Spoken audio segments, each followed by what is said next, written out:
Sanibonani Mzansi. Welcome to episode 1 of the Forgotten Kingdoms They Never Told You About. Today, we're diving into a kingdom so iconic, so quietly powerful, it puts today's city life to shame. We're talking about Mapungubwe, the first true kingdom in southern Africa, where royalty, trade, and spirituality collided, and where soft life existed long before it became a hashtag. Let's start with where this place actually was. Mapungubwe stood proudly in the northern corner of South Africa, right where Limpopo meets Botswana and Zimbabwe. The kingdom's capital sat atop Mapungubwe Hill, overlooking the Limpopo River, a perfect spot for defense, communication, and style points. Elevated, majestic, and connected to trade networks that stretched across Africa and all the way to India and China, Mapungubwe was basically the New York, Dubai, and Silicon Valley of its time all in one. Who lived there? A thriving community of early Bantu-speaking Africans. But not just your average farmers. These were skilled traders, goldsmiths, cattle herders, and artisans, organized into a class-based society. The kings and elites lived atop the hill, yes, literally above everyone else, while commoners lived in villages at the base. It was giving VIP sky lounge energy before skyscrapers were even invented. Some of the known leaders include King Mapungubwe, the first known ruler, and later kings like King Monyu, King Mupele, and King Chikane, all keeping gold flowing, cattle thriving, and ancestors happy. These guys weren't just rulers. They were CEOs, generals, and spiritual guides rolled into one. What made Mapungubwe powerful? Gold, trade, cattle, and connections. The kingdom controlled lucrative trade routes, linking the interior of Africa to the East African coast.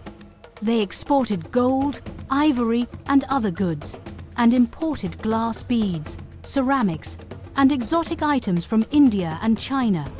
Imagine that!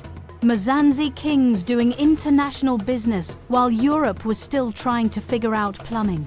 Mapungubwe had wealth, influence, and a kingdom that ran like a finely tuned machine.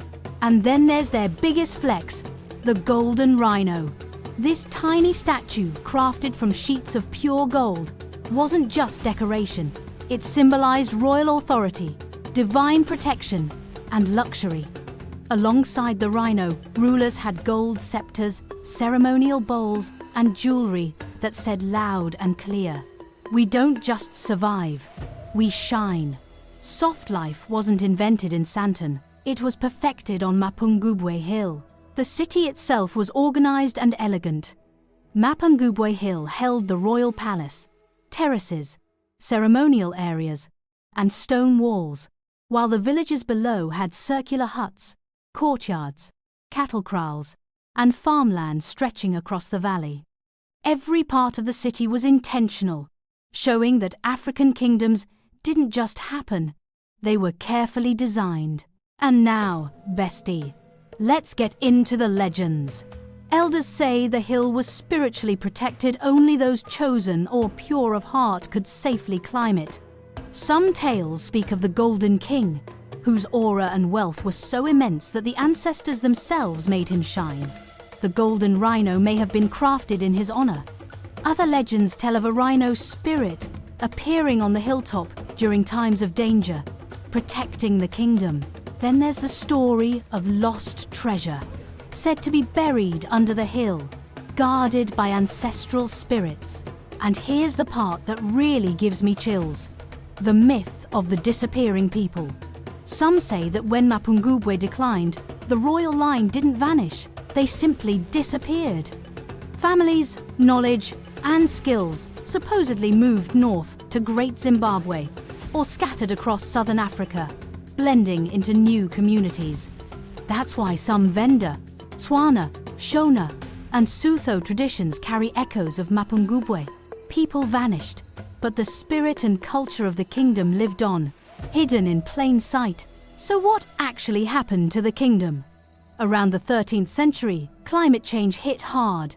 Droughts, withered crops, cattle suffered, and trade routes shifted. Slowly, political power moved north to Great Zimbabwe, and Mapungubwe faded from prominence. But unlike kingdoms that fall in flames, Mapungubwe quietly passed the torch, leaving behind artifacts, stone terraces, and stories that survived centuries. Why don't we hear much about it? Colonial historians didn't want the world to know that Africans built kingdoms, traded internationally, and lived in luxury without European influence. Artifacts were hidden, research downplayed, and the story was nearly erased. But Mapungubwe's power, wealth, and spirit never truly disappeared. It just waited for us to uncover it. Mapungubwe reminds us that African kingdoms weren't just surviving. They were elite, strategic, artistic, and deeply spiritual. They traded, they ruled, they shone, and they left legends that still whisper through the hills. And now, bestie, thanks to archaeology, oral history, and a little unearthing, we can finally sip the full tea. Don't forget to smash that subscribe button, because we aren't done yet. Next episode, we're heading north to Great Zimbabwe, where stone walls rise higher than skyscrapers, and the flex continues. Trust me, you don't want to miss it. See you on the next one. Bye for now.